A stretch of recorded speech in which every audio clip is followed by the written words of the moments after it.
ప్రస్తుతం మనతో పాటు ప్రముఖ ఆధ్యాత్మికవేత్త వేదిక్ ఆస్ట్రాలజర్ గోనుగంట్ల సురేష్ బాబు గారు ఉన్నారు. గురుగారితో మాట్లాడు. నమస్కారం గురుగారు. మణికంఠ గారు నమస్కారం అండి. గురుగారు, ఏప్రిల్ మాసం విశేషంగా ధనుసు రాశి వాళ్ళకి నెల ఎలా ఉండబోతుంది? అక్షయ తృతీయ కూడా మనకి ఈ మాసంలో ఉంది. దాన్ని ఎలా వినియోగించుకోవాలి? ఓవరాల్గా ఈ నెల ఎదురయ్యే మంచి చెడులు లాభ నష్టాలు ఎలా ఉండబోతున్నాయి? సో మీరు అడిగిన విధంగా ఈ ఏప్రిల్ మంత్ వచ్చేటప్పటికి 50-50, ఒక 50% ఏమో చైత్ర మాసం, 50% మనకు వైశాఖ మాసంతో కూడుకొని ఉంది. ముఖ్యంగా బాగా ఇంపార్టెంట్, నాకు పర్సనల్గా బాగా నచ్చింది అక్షయ తృతీయ ఉందన్నమాట. ప్రతి ఒక్కరికి నా మాటగా ఒక జ్యోతిష్కుడిగా, లేదంటే అవి తెలిసిన వాళ్ళగా నువ్వు చెప్తే, అక్షయ తృతీయ రోజున బంగారం కొనటం ఒక ఆనవాయితీగా వచ్చింది. అది ఎలా వచ్చినా కానీ అదొక మంచి పద్ధతి. పర్సనల్గా నేను అందరికీ అడ్వైజ్ చేశాను, ఈ లేనంత ఎక్కువగా బంగారం కొనుక్కోవడానికి ట్రై చేయండి. అది కాకపోయినా దానికి ఆల్టర్నేటివ్గా ఏమైనా ఇంకా చాలా ఉంటాయి. ఖచ్చితంగా మంచి వస్తువులు కొనుక్కోండి, లక్ష్మీప్రదమైన వస్తువులు, ఈవెన్ డ్రై ఫ్రూట్స్ కూడా కొనుక్కోవచ్చు. తేనె ఇలాంటివి కొన్ని ఉంటాయి, పసుపు, కుంకుమ, అవన్నీ లక్ష్మీదేవికి ప్రతీక కాబట్టి అవి తెచ్చుకోవచ్చు. వీటితో పాటుగా దానాలు ఎక్కువగా చేస్తే ఇంకా చాలా మంచిది. ఎంత దానం చేస్తే అంత మంచిది. ఉదక కుంభ దానం అని చెప్పేసి మంచినీళ్ళు కనుక దానం చేస్తే ఇంకా శుభప్రదం, బాగా కలిసి వస్తుంది. ఎక్కడ ఏ జన్మలో ఏ ప్రాణిగా మనం పుట్టినా కానీ నెక్స్ట్ టైం అక్కడ ఖచ్చితంగా మంచినీళ్ళు అయితే తాగాలి కదా.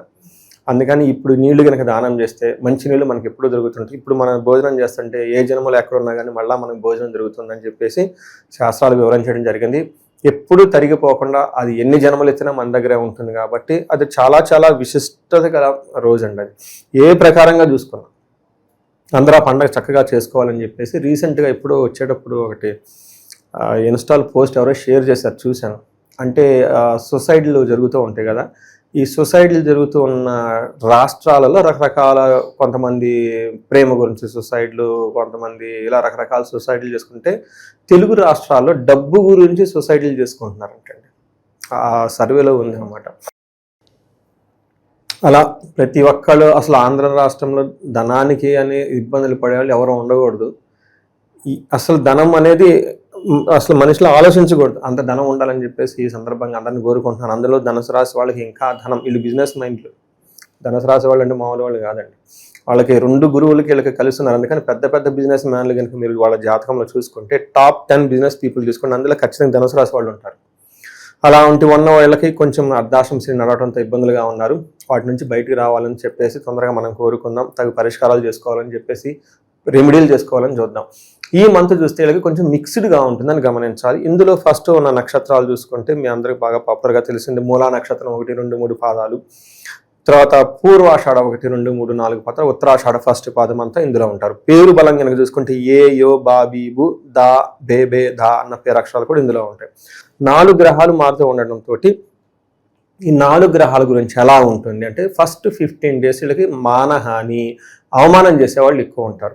తర్వాత కుజుడి వల్ల ఫస్ట్ వీళ్ళకి ఎలా ఉంటుందంటే, కొన్ని రోజుల పాటు ధనం లాభం అయితే ఉంటుంది. తర్వాత మిగతా టైంలో శత్రువుల బాధ ఎక్కువగా ఉంటుంది అని చెప్తూ ఉంటారు. లేదా శత్రువులతో వీళ్ళు కనుక కూర్చొని మాట్లాడితే వీళ్ళది అప్పర్ హ్యాండ్ అవుతుంది. అంటే శత్రువులు ఎవరైనా ఉంటే వాళ్ళు కొంచెం కొట్టుకొని వాళ్ళ దగ్గరికి వెళ్ళి కూర్చొని మాట్లాడితే సమస్యలు సానుకూలంగా ఉంటాయి. ధన ప్రవాహం చాలా చక్కగా ఉంటుంది. అయితే శుక్రుని వల్ల వీళ్ళకి అనుకోని విధంగా ఆటంకాలు వచ్చే అవకాశం ఉంటుంది. అది లేడీస్ అయితే జెంట్స్ ద్వారా, జెంట్స్ అయితే లేడీస్ ద్వారా ఆటంకాలు వచ్చే అవకాశం ఉంటుందని గమనించాలి. డీటెయిల్స్ మనం చూసుకుంటే 5th హౌస్లో సూర్యుడు ఉండటం, ఇది మిక్స్డ్ రిజల్ట్ అని చెప్తారండి. కొంత యాంగిల్లో ధనం వస్తుంది, అనుకున్న పనులు ఏదో విధంగా సాధించుకుంటూ ఉంటారు. బట్ మోస్ట్ ఇంపార్టెంట్ పాయింట్ ఏంటంటే అండి, వీళ్ళకి శుక్రుడు 5th హౌస్లో ఉంటే బుద్ధి చాంచల్యం అంటారు. అంటే మనసు ఊరకుండదు, ఇటు చేద్దాం, అది చేద్దాం, ఇది చేద్దాం అనుకోవటము. కొంతమంది అయితే ఎడిక్షన్స్కి బాగా ఎక్కువ అవుతారు, ఆల్కహాల్ తీసుకోవటం, లవ్, రొమాన్స్ అని తిరగటము, వెళ్ళిపోవటం, అవన్నీ చేసే అవకాశం ఎక్కువగా ఉంటుంది. అంతేకాకుండా తర్వాత మనస్తాపానికి గురవుతారు అని చెప్తారు. అంటే మనకు సంస్కృతంలో దేహాలాస్యం, మనస్తాపం వస్తుందంట, శారీరకంగా టైర్డ్నెస్ అవుతున్నారు. సుహృద్వేషం అంటే వాళ్ళు మంచి కోరే వాళ్ళు ఎవరిని అంటే వాళ్ళు చెడుగా కనిపిస్తుంటారు ఈ టైంలో. అంతేకాకుండా ధన వ్యయం, బుద్ధి చాంచల్యం ఆప్నోతి అని చెప్తుంటారు. అయ్యో ఇది చేసాం, అది చేసాం, తర్వాత బాధపడుతూ ఉంటారు. కాబట్టి కొంచెం యోగా, మెడిటేషన్ చేస్తూ, నిజంగా అవసరమైన వాటికి టైం స్పెండ్ చేస్తూ, వాటికి డబ్బులు స్పెండ్ చేస్తూ ఉంటే చక్కగా ఉంటుందని చెప్పేసి మనం గమనించుకోవాలి. అలానే కుజుడు 4వ స్థానంలో ఉండటంతో వీళ్ళకి భాగ్యహాని, ఆ 4వ స్థానంలో కుజుడు ఉండటం ఇది కొంచెం మిక్స్డ్ రిజల్ట్. తల్లికి కొంచెం హెల్త్ బాగోకుండటం. అయితే రియల్ ఎస్టేట్లో ఉన్న వాళ్ళకి బాగా కలిసి వస్తుంది. కుజుడు 4వ స్థానంలో ఉండటంతో టోటల్గా బంధు వైరం ధనం కోల్పోయే అవకాశం ఉంటుంది. ఇక్కడ ఇంకొకటి ఇంపార్టెంట్ పాయింట్ ఏంటంటే బుధుడు చక్కగా యోగ్యతనిస్తూ ఉన్నాడు. అయితే శుక్రుడు మాత్రం వీళ్ళకంత యోగ్యతను ఇవ్వట్లేదు. కొంచెం ఇబ్బంది పెట్టే విధంగా ఉన్నారు. పర్టికులర్గా ఈ రాశి వాళ్ళు కుటుంబానికి సంబంధించిన వ్యవహారాల్లో ఎక్కువగా చాలామంది ఇబ్బంది పడుతూ ఉన్నారు. ఎందుకంటే అర్ధాశ్రమ శని ఉండటంతో, పైగా ఈ అర్ధాశ్రమ శని ఉండటంతో భార్యాభర్తల మధ్య గొడవలు కాకుండా బంధువులతో కూడా గొడవలే అవకాశం ఎక్కువగా ఉంటుంది. అయితే కొంతలో కొంత గురువు వీళ్ళని కాపాడుతూ ఉన్నాడు ఇప్పటిదాకా. బట్ అయితే ఈ టైంలో మనకి ఏప్రిల్ మంత్లో భార్యాభర్తల మధ్య మనస్పర్ధలు వచ్చే అవకాశం ఎక్కువగా ఉంది. చాలా చాలా జాగ్రత్తగా ఉండండి. లైఫ్ ఇది కూడా ఒక రీసెర్చ్ ఎక్కడో చదివాను రీసెంట్గా. భార్యాభర్తల మధ్య ఒక వ్యక్తి బాగా ఉన్నతంగా ఎదగాలంటే 75% భార్య కానీ భర్త కానీ హెల్ప్ ఉంటేనే అవుతారంట. అంత అవగాహన ఉంది. ఇట్లా మనకి గృహలక్ష్మి అని చెప్పేశారు. ఎందుకంటే ఎక్కడెక్కడో తిరగటం కాదు, ఇంట్లో ఉన్న వాళ్ళని జాగ్రత్తగా చూసుకోమని. ఎందుకంటే ఇది చాలా చాలా ఇంపార్టెంట్. నేను ఒక బుక్ కూడా రాయబోతున్నాను దీని గురించి. ఫస్ట్ టైం అందరికీ ఈరోజు సర్వార్థ సిద్ధి యోగం ఉంది, మంచి రోజున అందరికీ చెప్తే బాగుంటుంది. ఇప్పటిదాకా చాలా రాస్తున్నాను కానీ ఇప్పుడు బయటకు తీసుకొని రాలేదు బుక్స్. అందులో నేను రాయబోయే బుక్ కూడా ఫస్ట్ మ్యారేజెస్ గురించి రాస్తూ ఉన్నాను అనమాట. వివాహ వ్యవస్థ ఎలా ఉంటుంది, ఏంటి ప్లానెటరీ కాంబినేషను. చాలా మంది ఏమనుకుంటారంటేనండి, భార్యాభర్తలు విడిపోయేటప్పుడు మేము ఇద్దరం విడిపోతున్నాం అనుకుంటారండి. అసలు వాళ్ళ పేరెంట్స్ వీళ్ళ పేరెంట్స్ పడే మానసిక క్షోభ, నాకు ఫోన్ కాల్స్ వచ్చినా వాళ్ళకి ఇన్ని ఏడుస్తుంటే నాకు ఫీల్ అయిపోతుంటానండి. ఇంకా పిల్లలైతే ఇంక చెప్పే అవసరమే లేదండి. భార్యాభర్తలు ఇద్దరు దగ్గరుండి చదివిస్తేనే పిల్లలు ఈ రోజుల్లో పైకి రావడం కష్టంగా ఉంది. ఇంక సింగిల్గా ఉంటే ఎంత బాగుంటుందండి. ఇదంతా జనాలకు తెలిసిందండి. బట్ చాలా మంది ఇంకొక విషయం ఉందండి. అదేంటంటే మనకి వర్ణ వ్యవస్థ అని ఉంటారు అనమాట. ఏంటి వర్ణ వ్యవస్థ అంటే మనకి ఏం చెప్తారు, ఆశ్రమ అవస్థ, గృహప్రస్థాశ్రమ, బ్రహ్మచర్య అవస్థలు రకరకాల ఉంటాయి అనమాట. అందులో బ్రహ్మచర్య 4 అవస్థలు. ఈ ఫస్ట్ 3టికి బ్రహ్మచారికి, వనప్రస్థాలు ఏదంటే ఈ అన్నిటికీ కాంబినేషన్ గృహస్థాశ్రమం ఇంపార్టెంట్ బేస్ అనమాట. అంటే ఒక గృహంలో నుంచే ఒక బ్రహ్మచారి వెళ్తాడు, ఒక గృహంలో నుంచే సన్యాసి వెళ్తాడు, ఒక గృహంలో నుంచే ఎవరైనా బయటకు వెళ్తారు. కాబట్టి గృహప్రస్థాశ్రమం అనేది చాలా చాలా ఇంపార్టెంట్, వైటల్ అని చెప్తారు. అది ఎవరి మీద ఆధారపడేది, భార్యాభర్తల మీద ఆధారపడి ఉంటుందండి. అంటే ఒక భార్యాభర్త పోతుంది సమాజానికే ప్రాబ్లం అవుతుంది. సో అందుకని దీనిని దృష్టిలో పెట్టుకొని ఒకటి మన ఏం చెప్పాను రాస్తాను, ట్రై చేస్తున్నాను, వర్క్ చేయాలని చెప్పేసి. నాకు వచ్చే నాకు బాగా ఇబ్బంది పట్టి అంటే రకరకాలు చేస్తుంటానండి. ఈ భార్యాభర్తల కేసులు వచ్చినప్పుడు చాలా ఫీల్ అయిపోతాను నేను. అందులో రిపీటెడ్ కాల్స్ అటెండ్ అవుతూ ఉండటం వల్ల అలా ఉండకూడదని చెప్పేసి ఈ రాశి వాళ్ళు చక్కగా ఉండాలి. వీళ్ళకి లవ్ రొమాన్స్ విషయంలో చాలా బాగుంది, కానీ భార్యాభర్తల మధ్య గొడవలు వచ్చే అవకాశం కూడా ఉంది. కాబట్టి కొంచెం జాగ్రత్తగా ఉండాలని చెప్పేసి నేను కోరుకుంటున్నానండి. ఇది మనకి ఏ గ్రహం ఎలా ఇబ్బందులు పెడుతుంది అనేది మనం ఇప్పుడు తెలుసుకుందాం.